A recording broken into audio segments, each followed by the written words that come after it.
आंब्याचा सीझन असो वा नसो, मँगो लव्हर्ससाठी आजची रेसिपी म्हणजे एक खूप खास अशी रेसिपी आहे.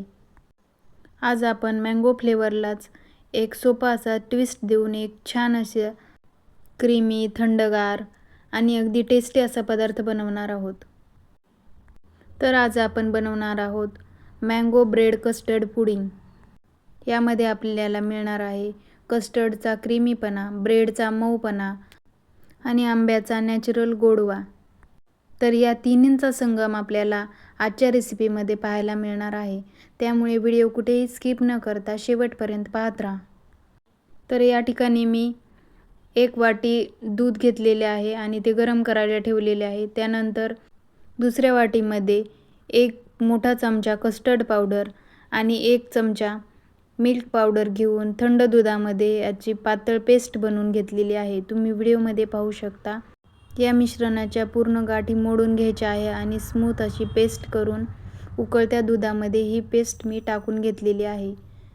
पेस्ट टाकल्यानंतर दूध हलवून घ्यायचे आहे, कारण की हे पेस्ट टाकल्यामुळे दूध तळाला चिटकू शकते.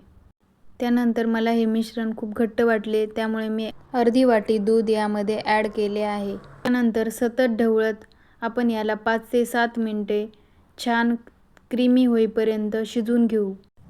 हे कस्टर्ड मिल्क बनवत असताना एक गोष्ट लक्षात ठेवा की आपण जेव्हा कस्टर्ड पावडर आणि मिल्क पावडर दुधामध्ये टाकतो, ते दूध अगदी थंड असावे.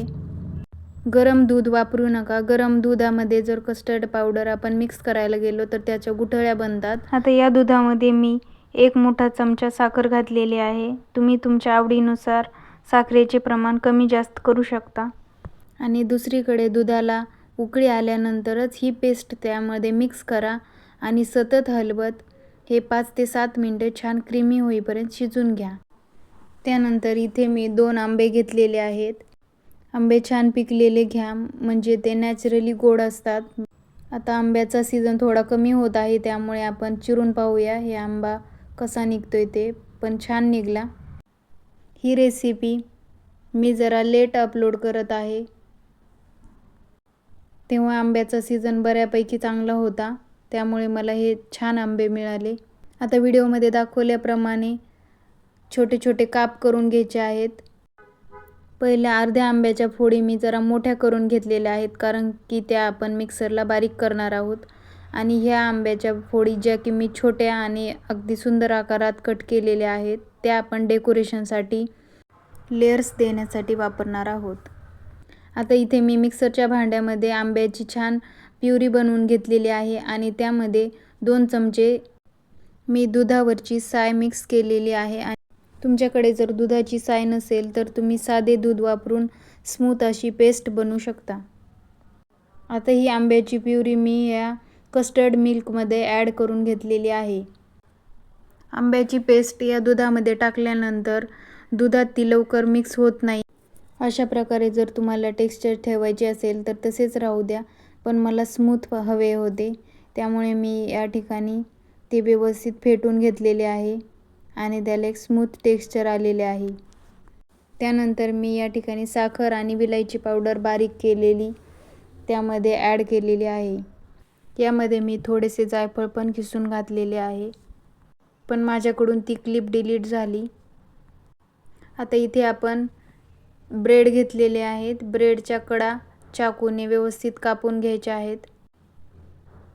धारदार सुरीचा वापर करून कडा छान कापल्या जातात. आता इथे मी सगळ्या ब्रेडच्या कडा व्यवस्थित कापून घेतलेल्या आहेत. आणि इकडे गॅसवर मी एक पॅन ठेवलेला आहे गरम करण्यासाठी. तर पॅन छान गरम झाला की त्यामध्ये 1 चमचा तूप घातलेले आहे आणि त्यानंतर या तुपावर आपण ब्रेडचे हे स्लाइस केलेले आपण त्यामध्ये ठेवून ब्रेडला थोडासा हलकासा सोनेरी कलर येईपर्यंत याला उलट पलट करून भाजून घेऊया. तुम्ही या ठिकाणी ब्रेडचे तुमच्या आवडीच्या आकारामध्ये काप करू शकता. मला स्क्वेअर शेप आवडतात म्हणून मी तसेच ठेवले. तुम्हाला जर गोल आकार हवा असेल तर यावर छोटीशी वाटी ठेवून किंवा दुसरं काही साधन असेल तर त्याने तुम्ही या ब्रेडचे गोल काप करू शकता. आता आपले ब्रेड छान गोल्डन कलरवर तुपावर परतून झालेले आहेत. आता मी या ठिकाणी सगळे ब्रेड अशाच प्रकारे लाईट गोल्डन कलरवर भाजून घेतलेले आहेत. त्यानंतर इथे मी काही फळे घेतलेले आहे. तुमच्या घरात जे अवेलेबल असतील ते फळे वापरा. मी मँगोच्या फोडी, पायनॅपलच्या फोडी आणि डाळिंब थोडेसे सोलून घेतलेले आहे आणि त्याचबरोबर ड्रायफ्रूट्स पण कट करून घेतलेले आहेत. आता इथे मी एक काचेचा बाउल घेतलेला आहे. त्यामध्ये सुरुवातीला आपण ब्रेड ठेवलेले आहेत. त्यानंतर त्यावर कस्टर्ड मिल्क टाकलेले आहे. त्यानंतर आंब्याच्या फोडी टाकूया.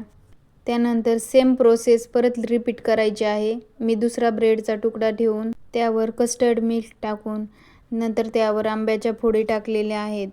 अशा प्रकारे आपण 2 ते 3 लेयर देऊन हे पुडिंग कंप्लीट करूया.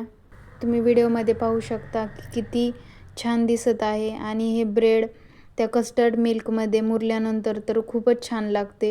हे लेयर्स कंप्लीट झाल्यानंतर शेवटच्या लेयरवर भरपूर आंब्याच्या फोडी, त्यानंतर ड्रायफ्रूट्सचे काप आणि नंतर आपण आपल्या आवडीचे अजून काही फळे त्यावर आपण टाकून डेकोरेट करू शकतो. इथे मी सर्व ड्रायफ्रूट्स आणि शेवटी थोडेसे डाळिंबाचे दाणे टाकलेले आहे.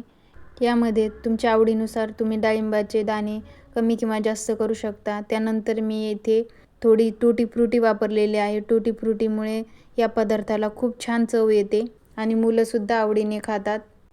तुम्ही व्हिडिओमध्ये पाहू शकता की किती छान दिसत आहे हा पदार्थ. आता हे मँगो पुडिंग आपल्याला लगेच खायचे नाही. त्याला झाकण ठेवून फ्रीजमध्ये 1 ते 1.5 तास छान थंड होऊ द्यायचे आणि नंतर खायला द्यायचे. सगळेच तुमचे या रेसिपीचे फॅन होऊन जातील. तुम्हाला आजची रेसिपी कशी वाटली हे मला कमेंट करून नक्की सांगा. व्हिडिओ आवडला असेल तर लाईक करा, शेअर करा आणि चॅनलवर नवीन असाल तर चॅनलला सबस्क्राईब करा. पुन्हा भेटूया अशाच एका नवीन रेसिपीसह. तोपर्यंत बाय बाय.